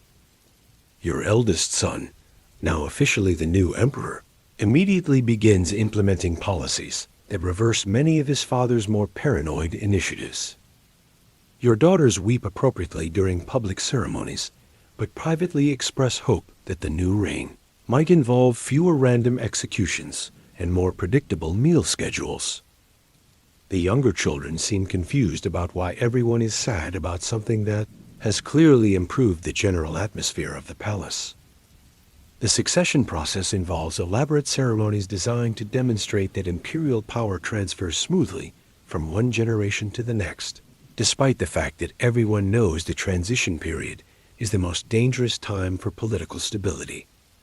Your son must prove his fitness to rule by participating in rituals that test his knowledge of classical literature, military strategy, and administrative procedures. The tests are largely ceremonial, since he's been preparing for succession his entire life, but failing any component would provide ammunition for rival claimants who might challenge his legitimacy. Your new role as Empress Dowager comes with theoretical respect and practical limitations that make your previous position look like complete freedom. You're supposed to provide wise counsel to your son while avoiding any appearance of actually influencing policy decisions. The balance between helpful guidance and inappropriate interference requires constant vigilance, because overstepping boundaries could result in your own political downfall or worse. Your advice must be offered indirectly through casual conversations, written communications that can be interpreted multiple ways, and suggestions disguised as questions about hypothetical situations. The palace power dynamics shift dramatically as court officials recalibrate their loyalties and ambitious nobles position themselves for advancement under the new emperor. Alliances that seemed permanent under your husband's reign dissolve overnight, while former enemies discover mutual interests that make cooperation advantageous. You watch officials who spent decades terrified of your husband suddenly become bold advocates for policy changes that would have resulted in immediate execution just months earlier. Your personal living arrangements change as you're moved to quarters appropriate for an Empress Dowager, which means smaller but more private spaces that reflect your reduced official status while acknowledging your continued importance as the Emperor's mother. The new apartments are comfortable, but clearly secondary to the main imperial residence, and the reduced staff allocation sends a clear message about your place in the palace hierarchy. You find yourself missing the larger spaces of your previous quarters while appreciating the decreased surveillance and reduced ceremonial obligations. The financial aspects of widowhood involve complex negotiations about your personal allowance, the resources allocated to your household, and your rights to properties that were technically owned by your deceased husband. Imperial widows traditionally receive generous settlements that ensure comfortable living standards, but the specific amounts depend on political considerations and the new emperor's relationship with his mother. Your son is generous with financial provisions, but the negotiations reveal how completely your economic security depends on male relatives who could theoretically withdraw support at any time. Your grandson's birth provides a welcome distraction from the political tensions surrounding the succession, but it also creates new sources of anxiety about the dynasty's future. The infant represents the third generation of Ming rule, and his health and development become matters of state importance that affect everything from tax policy to military planning. Palace physicians monitor his growth obsessively. Wet nurses are selected through elaborate screening processes, and his daily activities are recorded in official documents that will be preserved for future historians to analyze. The palace construction projects continue under the new emperor, but the architectural focus shifts from intimidating monuments designed to demonstrate power toward more practical buildings intended to improve administrative efficiency. Your son lacks his father's megalomaniacal approach to construction, preferring functional designs that serve genuine purposes rather than existing primarily as displays of imperial wealth. The change in building priorities reflects broader policy shifts toward more sustainable governance practices and less wasteful spending on purely symbolic projects. Your relationship with the new concubines your son acquires becomes another diplomatic challenge, requiring careful navigation between maternal protectiveness and respect for imperial prerogatives. The young women who enter the palace seeking advancement through sexual relationships with your son often view you as either a potential ally who can improve their standing or a threat who might limit their influence. You learn to maintain cordial relationships without becoming involved in harem politics that could damage your own position or create problems for your son's reign.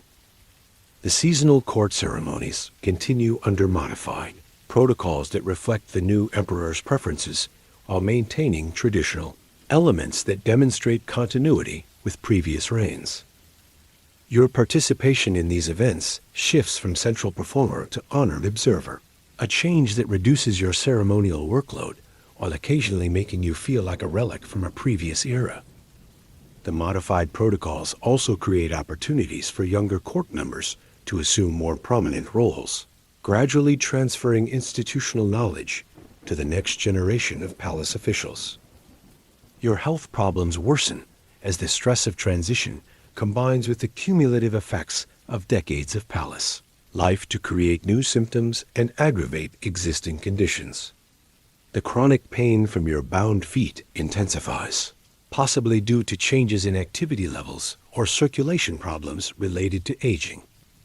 Digestive issues that developed during your childbearing years become more severe, and respiratory problems from years of inhaling incense and smoke create persistent coughing fits that disrupt sleep and make public appearances uncomfortable. The palace medical system adapts to serve an aging Empress dowager whose health problems require different treatments than those used for younger patients. Palace physicians experiment with new herbal combinations designed to address the specific needs of elderly women, though their understanding of age-related health changes remains limited by the medical knowledge available in 14th century China. The treatments often focus more on managing symptoms than addressing underlying causes, and the side effects of various remedies sometimes create additional problems that require further medical intervention. Your influence on palace policy continues through informal channels that allow you to shape decisions without appearing to violate the boundaries appropriate for an Empress dowager. Casual conversations with your son during family meals provide opportunities to share opinions about administrative matters, personnel decisions, and policy proposals that affect the empire's governance. Your decades of experience with palace operations give you insights that prove valuable for solving practical problems and avoiding potential pitfalls that less experienced officials might not anticipate. The education of your grandchildren becomes a personal project that allows you to influence the next generation's preparation for leadership roles, while staying within the bounds of activities considered appropriate for elderly imperial women. You oversee the selection of tutors, review curriculum decisions, and participate in evaluating their progress in subjects ranging from classical literature to military strategy. The educational process also provides opportunities to share practical knowledge about palace life, court politics, and survival strategies that can't be learned from books or formal instruction. Your personal correspondence with family members and old friends outside the palace becomes more important as your official duties decrease and you have more time for private relationships. The letters provide connections to the world beyond palace walls and opportunities to maintain emotional bonds that have sustained you through decades of imperial life. However, the correspondence must still be carefully managed to avoid creating security risks or accidentally violating protocols about information sharing that could be interpreted as inappropriate political activity. The palace seasonal routines continue with modifications that reflect changed circumstances and evolving traditions under the new emperor's reign. Spring planting ceremonies involve different levels of imperial participation. Summer festivals feature updated entertainment programs. Autumn harvest celebrations incorporate new elements that reflect current political priorities. And winter observances balance traditional practices with contemporary needs. Your role in these seasonal events shifts toward ceremonial participation rather than active management, though your presence remains important for maintaining continuity and legitimacy. Your memory begins showing signs of age-related changes that affect your ability to recall specific details about events, people, and dates from earlier periods of your life. The changes are subtle at first, involving difficulty remembering names of minor officials or the exact sequence of events during particular ceremonies. More concerning are occasional episodes where you lose track of time or become confused about your current location within the palace complex, though these incidents are rare enough that they don't significantly impact your daily functioning. The palace food service adapts to accommodate your changing dietary needs and preferences as age-related. Health problems make certain foods difficult to digest or enjoy. Softer textures become necessary as dental problems worsen. Milder seasonings replace spicier flavors that irritate your digestive system, and smaller portions help manage appetite changes related to reduced physical activity. The modified diet requires coordination with kitchen staff, who must prepare special meals while maintaining the elaborate protocols surrounding imperial food service. Your relationship with palace staff evolves as longtime servants age alongside you and new workers join the household staff. The servants who have worked in your service for decades become trusted confidants who understand your preferences, habits, and health needs without requiring detailed instructions. However, training new staff members becomes more challenging as your tolerance for disruption decreases, and your ability to adapt to different working styles becomes more limited. The staff turnover also creates security concerns because new workers haven't been tested through years of loyal service. The palace textile maintenance becomes more important as your wardrobe requirements shift toward clothing that accommodates physical changes associated with aging while maintaining the appearance standards expected of an Empress dowager. Garments must be altered to fit changing body proportions. Fabrics must be selected for comfort as well as appearance, and designs must balance traditional imperial style with practical considerations for daily wear. The clothing modifications require skilled seamstresses who understand both fashion requirements and the physical limitations that affect how garments fit and function. Your sleep patterns change as age-related factors combine with lifelong stress to create insomnia problems that affect your energy levels and cognitive functioning during daylight hours. The palace sleeping quarters must be modified to accommodate changed sleep needs, including adjustments to lighting, temperature control, and noise reduction that help create conditions conducive to rest. However, the modifications are limited by palace security requirements and architectural constraints that prevent major alterations to imperial living spaces. The palace seasonal weather management becomes more challenging as your tolerance for temperature extremes decreases and circulation problems make you more sensitive to cold and heat. Winter heating arrangements must be adjusted to provide adequate warmth without creating fire hazards or air quality problems that aggravate respiratory issues. Summer cooling strategies require balancing comfort needs with the limited options available in pre-industrial China, often involving architectural modifications and schedule adjustments that minimize exposure to extreme temperatures. Your participation in religious ceremonies continues, but requires accommodations for physical limitations that make lengthy standing, kneeling, or walking difficult or impossible. The religious observances must be modified to allow meaningful participation while respecting both spiritual requirements and practical constraints imposed by age-related health problems. The modifications often involve alternative positions, shortened ceremonies, or delegate participation that maintains your connection to religious life while acknowledging changed circumstances. The palace communication systems adapt to accommodate your changing needs and preferences for receiving information and maintaining contact with various individuals and groups. Written correspondence becomes more important as verbal communication becomes more difficult due to hearing changes or voice problems that develop with age. However, the increased reliance on written communication creates additional security concerns because letters can be intercepted, copied, or misinterpreted more easily than face-to-face conversations. Your influence on palace culture continues through personal example and informal teaching, though the methods must adapt to changed circumstances and reduced energy levels. Younger court members still observe your behavior and learn from your responses to various situations, but the learning opportunities occur through different types of interactions than those available during your more active years. The cultural influence also extends to your grandchildren, who benefit from direct access to historical knowledge and practical wisdom that can't be obtained from other sources. The palace maintenance operations require increased attention to safety and accessibility concerns that affect your ability to navigate the complex safely and comfortably. Walkways must be kept clear of obstacles that could cause falls.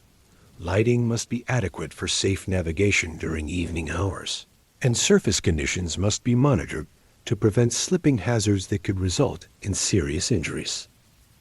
The maintenance requirements also extend to your personal quarters, which need regular updates to accommodate changing physical needs. Your personal grooming routines require modifications that balance appearance standards with practical limitations imposed by arthritis, vision changes, and other age-related factors that make traditional grooming procedures difficult or impossible. Simplified hairstyles replace elaborate arrangements that require hours of preparation. Makeup applications must account for skin changes that affect how cosmetics appear and feel, and clothing selections must prioritize comfort and ease of dressing while maintaining appropriate imperial appearance standards. The palace security measures continue to protect you while adapting to change threat assessments and modified daily routines that affect how protection is provided. Physical security requirements remain important, but the focus shifts toward health-related emergencies and accident prevention rather than assassination attempts or political threats.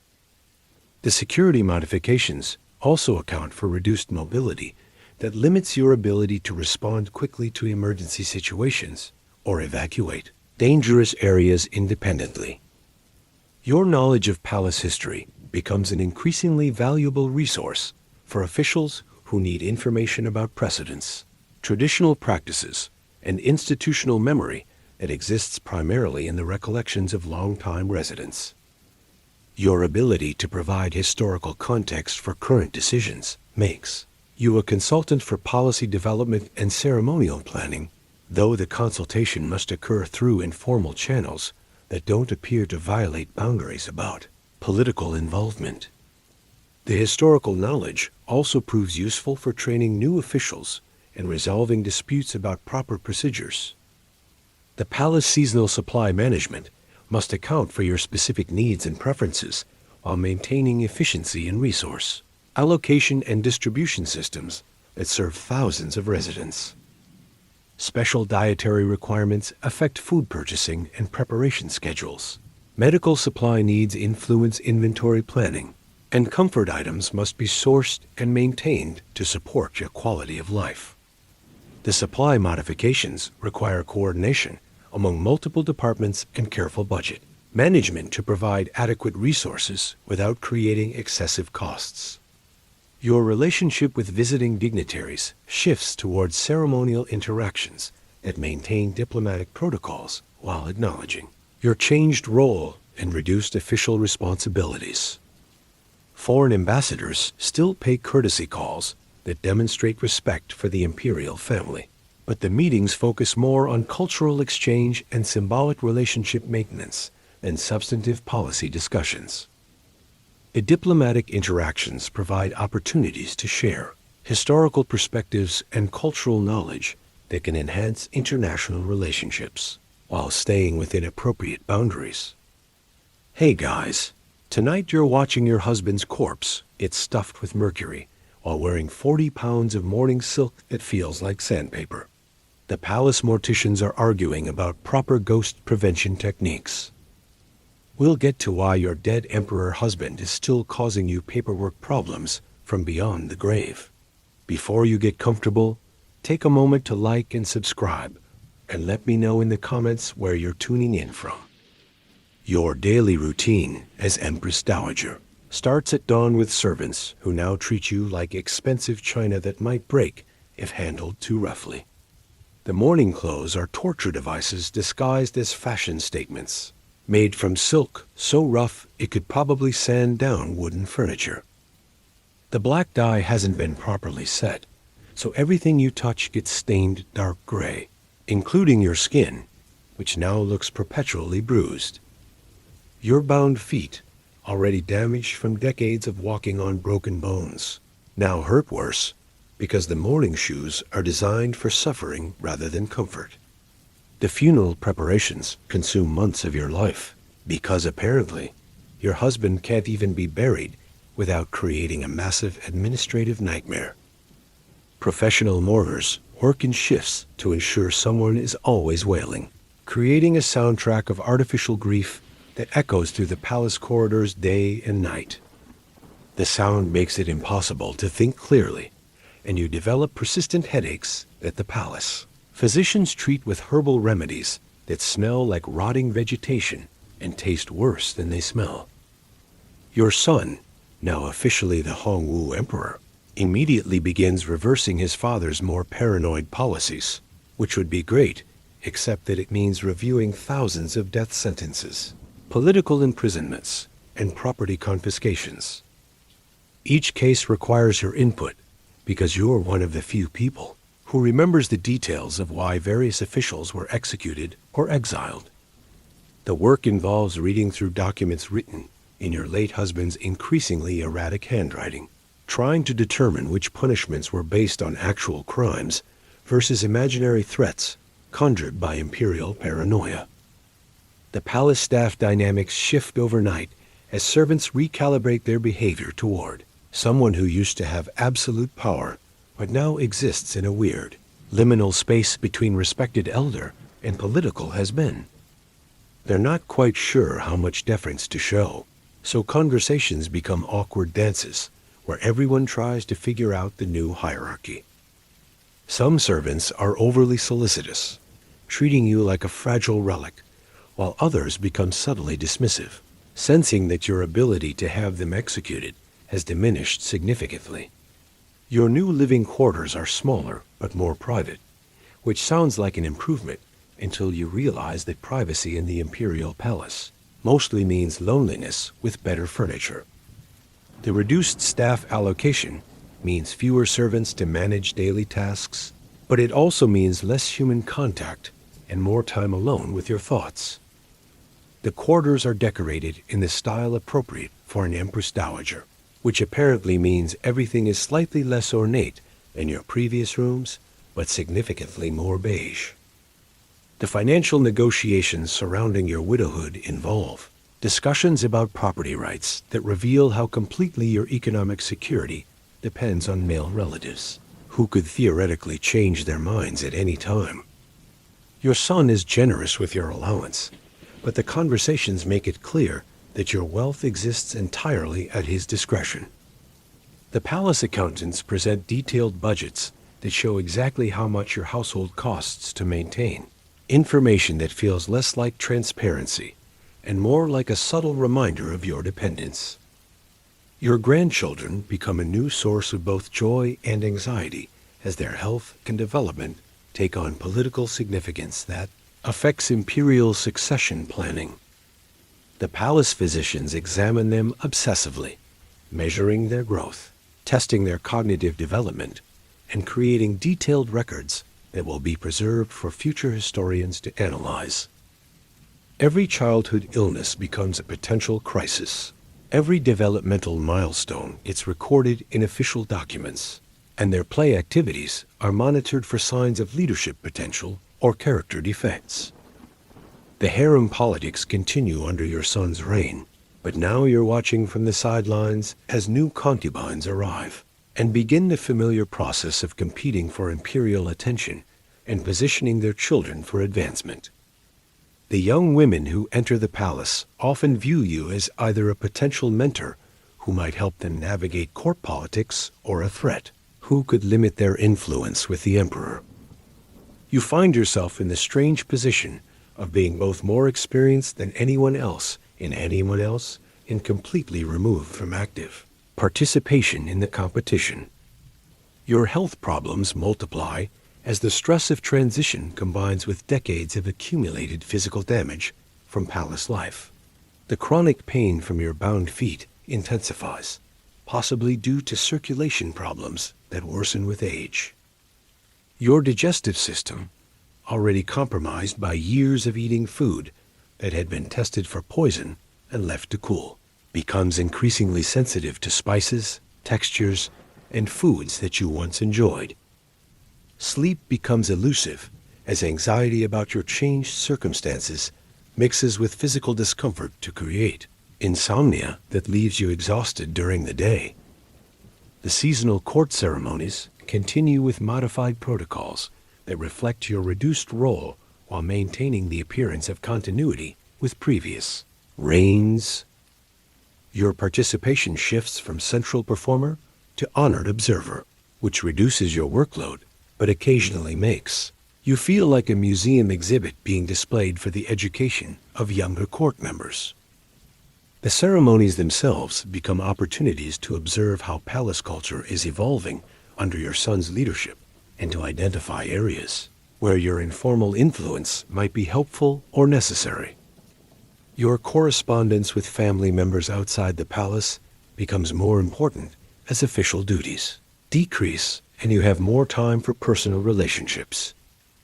However, the letters must still be carefully managed to avoid creating security risks or violating protocols about information sharing that could be interpreted as inappropriate political activity.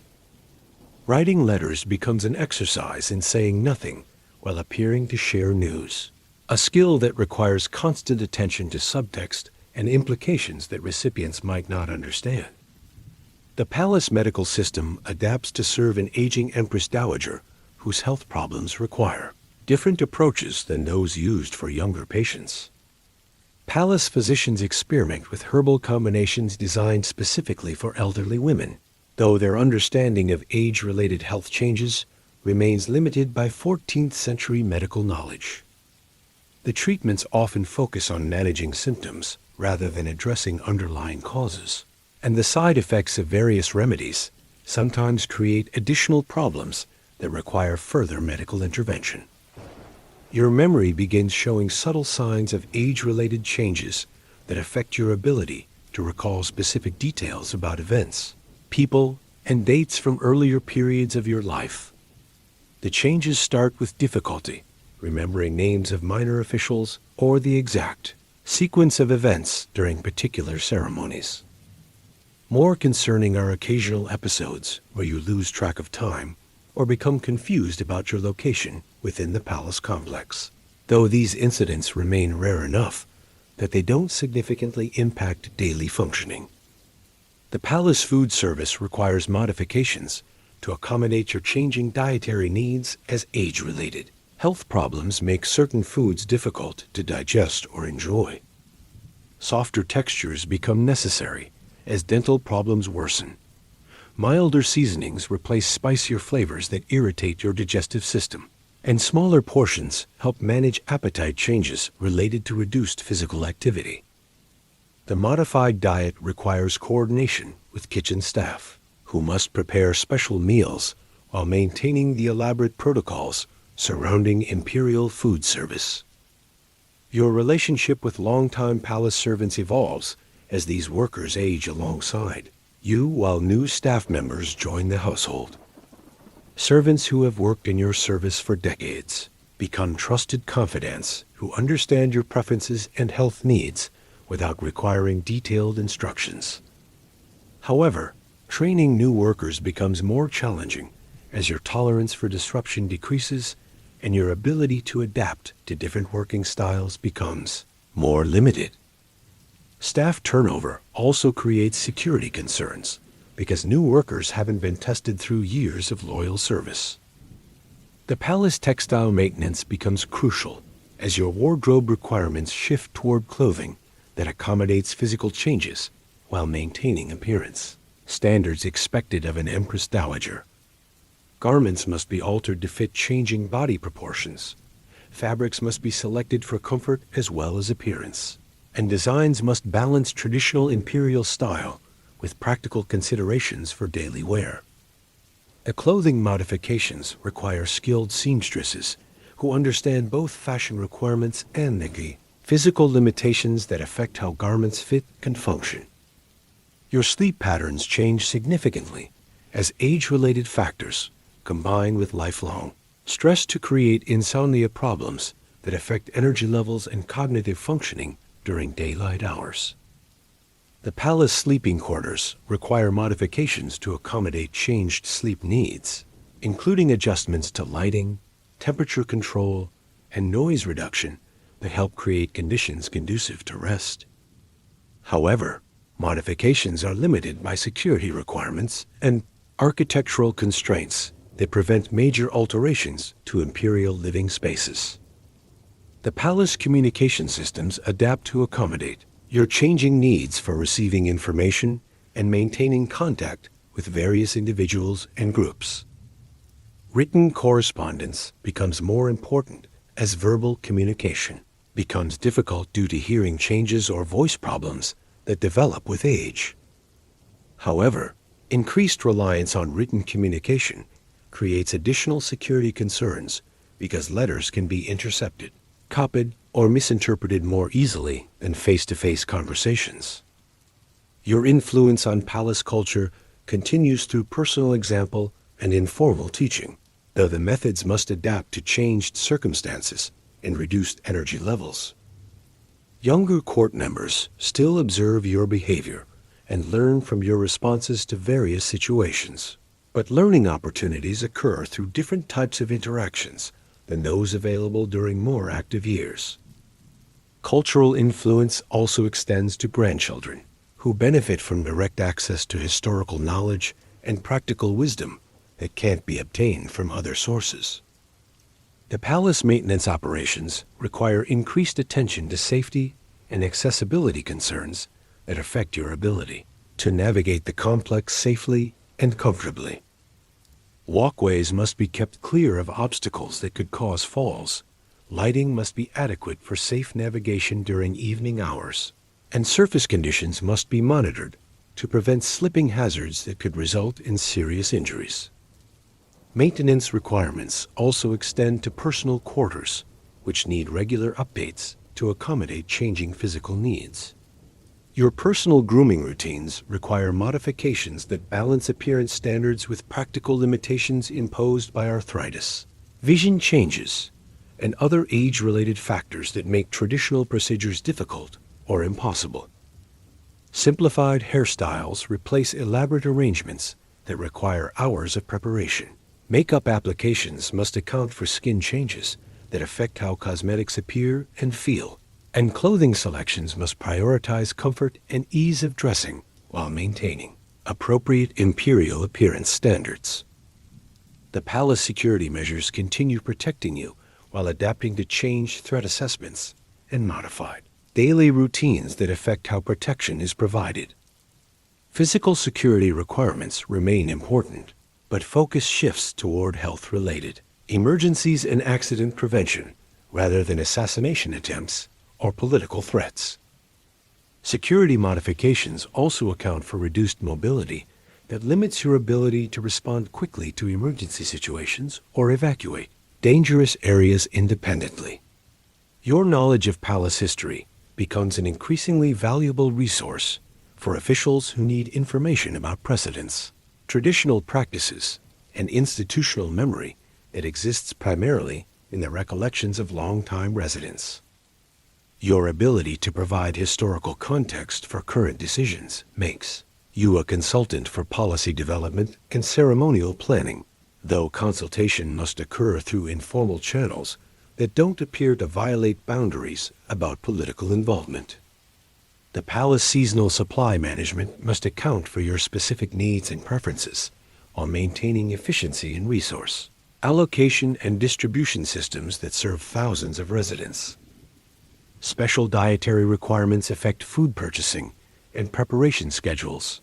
Medical supply needs influence inventory planning, and comfort items must be sourced and maintained to support quality of life. Supply modifications require coordination among multiple departments and careful budget management to provide adequate resources without creating excessive costs. Your relationship with visiting dignitaries shifts towards ceremonial interactions that maintain diplomatic protocols while acknowledging your changed role and reduced official responsibilities. Foreign ambassadors still pay courtesy calls that demonstrate respect for the imperial family, but meetings focus more on cultural exchange and symbolic relationship maintenance than substantive policy discussions. Diplomatic interactions provide opportunities to share historical perspectives and cultural knowledge that can enhance international relationships while staying within appropriate boundaries. The education of your grandchildren becomes a personal project that allows you to influence the next generation's preparation for leadership roles while staying within bounds of activities considered appropriate for elderly imperial women. You oversee tutor selection, review curriculum decisions, and participate in evaluating progress in subjects ranging from classical literature to military strategy. The educational process also provides opportunities to share practical knowledge about palace life, court politics, and survival strategies that can't be learned from books or formal instruction. Your personal time management becomes an exercise in balancing competing demands that all carry serious consequences if neglected. Imperial duties require specific time commits. Children need attention and guidance. Household management demands constant oversight. And personal health requires rest and self-care that is difficult to obtain. Schedule conflicts create constant stress and force choices between important obligations, knowing that neglecting any area can result in political problems, family crises, or health issues that affect ability to function effectively. The palace construction projects create ongoing disruption that affects daily life through noise, dust, blocked passages, and the constant presence of workers who may or may not be security risks. Building schedules conflict with ceremonial requirements, construction materials block access routes, and dust from stone cutting and mortar mixing creates respiratory problems for everyone in the vicinity. Projects often run over budget and behind schedule, creating financial pressures that affect other palace operations and forcing uncomfortable conversations with your increasingly impatient son. Your relationship with time becomes distorted by the artificial rhythms of palace life, where days are structured around ceremonial requirements rather than natural cycles or personal preferences. Meals happen at prescribed times regardless of hunger. Sleep schedules must accommodate security patrols and early morning audiences, and personal activities are squeezed into brief intervals between official obligations. The lack of control over your own schedule creates psychological stress that manifests in physical symptoms including insomnia, digestive problems, and persistent anxiety about missing important deadlines. The palace waste management system becomes increasingly complex as the population grows, and the variety of waste products expands to include everything from kitchen, scraps and human waste to construction debris, and the remains of failed experiments in alchemy and medicine. Disposal methods range from composting and burial to burning and dumping in distant locations, each with environmental and health consequences. Waste removal logistics require coordinating work crews, transportation, and disposal sites while maintaining secrecy about palace operations and preventing water supply contamination.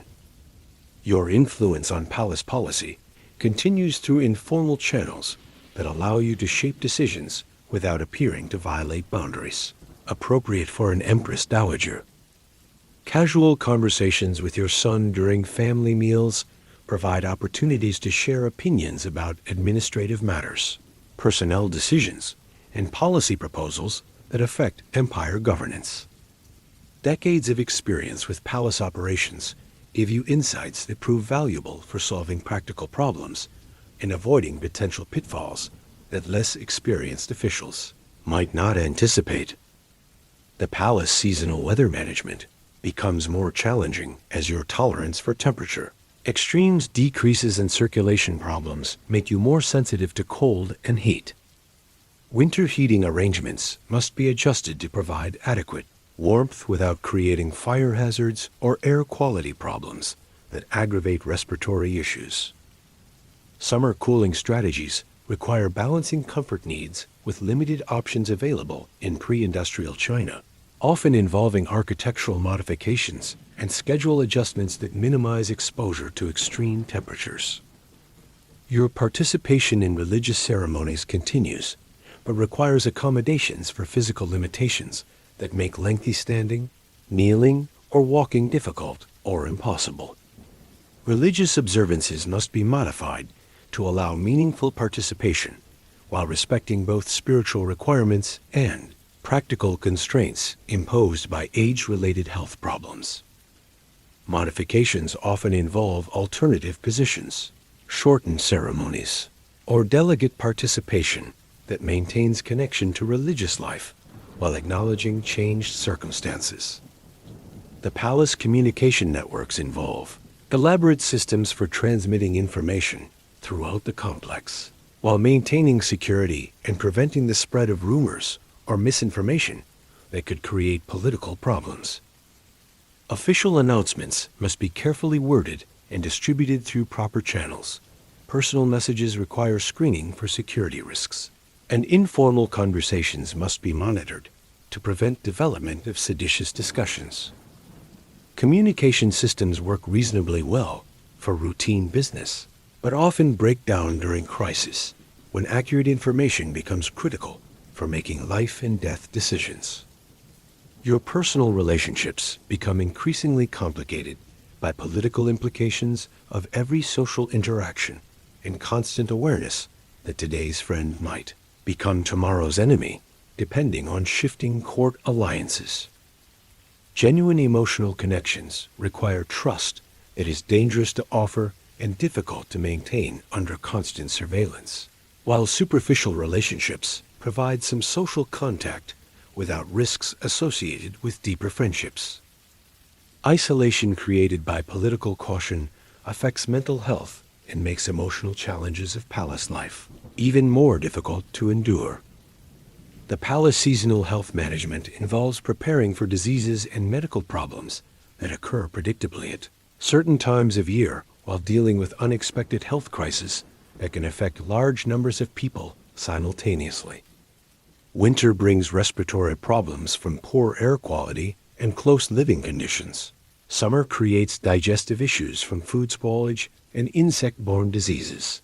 And seasonal transitions often trigger epidemics that spread rapidly through the palace population. Medical resources are limited and treatments often ineffective, making disease prevention and early intervention critical for maintaining health of thousands of residents. Your knowledge of imperial administration grows through years of observation and informal participation in decision-making processes that govern an empire of millions of people. You learn to understand relationships between local policies and their practical effects on distant provinces, connections between tax collection and military effectiveness, and ways that seemingly minor administrative decisions can create major political problems. Knowledge is useful for understanding why certain policies succeed or fail, but also makes you aware of enormous complexity involved in governing vast territory with primitive communication and transportation systems. So there you have it.